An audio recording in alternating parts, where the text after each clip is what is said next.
Saviez-vous qu'en France, environ 6 millions de personnes présentent des troubles d'audition, près de la moitié susceptibles d'être appareillées et pourtant, pendant longtemps, le taux d'équipement des Français a figuré parmi les plus bas d'Europe. En 2018, on évoquait seulement un Français sur 3 équipé à cause notamment d'un coût et d'un reste à charge trop important. Alors, la réforme du 100% santé, pleinement en vigueur depuis un an, a-t-elle changé la situation?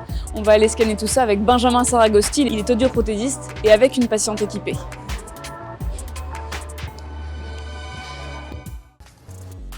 Bonjour François Chariot.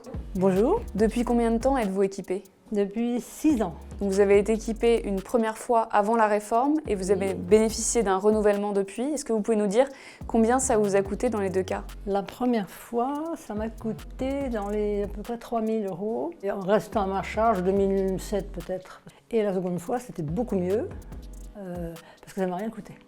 Une bonne surprise. Très agréable. Benjamin Saragosti, est-ce que vous estimez que les patients sont nombreux à être venus après un renoncement aux soins parfois? Complètement.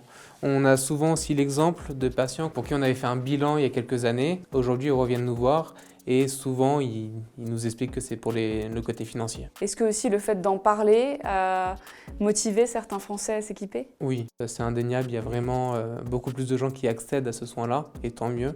Aussi, une bonne chose, c'est que ça popularise un petit peu l'appareil auditif qui avait une mauvaise image auparavant. Comment ça marche concrètement quand on arrive ici? On va venir d'abord faire un bilan de votre audition. Il faut compter à peu près 1 heure. Suite à ça, on va faire d'abord une période d'essai. C'est pas parce que c'est 100% pris en charge que vous n'avez pas le droit à l'essai. Cette période d'essai, elle dure en moyenne 1 mois. On se revoit une fois toutes les semaines, tous les 10 jours pendant ce mois. On fait plusieurs réglages parce qu'on ne tombe pas tout de suite sur le bon réglage. Faut affiner un petit peu, s'adapter à la personne aussi. Et ensuite, soit on valide l'essai, dans ce cas-là, madame prend les appareils, soit elle nous rend les appareils, elle n'aura rien à débourser. Est-ce qu'aujourd'hui, les équipements du 100% santé sont aussi performants que les autres? Les appareils de classe 2, donc hors 100% santé, sont des appareils qui peuvent être plus performants sur certains aspects. Après, ça reste des appareils de qualité, c'est les mêmes fabricants, c'est les mêmes composants à l'intérieur. En tant que patiente, vous confirmez? Ah oui, tout à fait. Je suis très contente de ce que j'ai. Il y a une amélioration très nette. En 2018, on ne comptait qu'un Français sur 3 appareillés. Est-ce que vous avez l'impression que ça va mieux aujourd'hui? On a une nouvelle image aujourd'hui des appareils auditifs qui est moins le côté un peu honteux qu'on pouvait avoir auparavant. Aujourd'hui, on est sur quelque chose de performant, de confortable, donc on va dans le bon sens.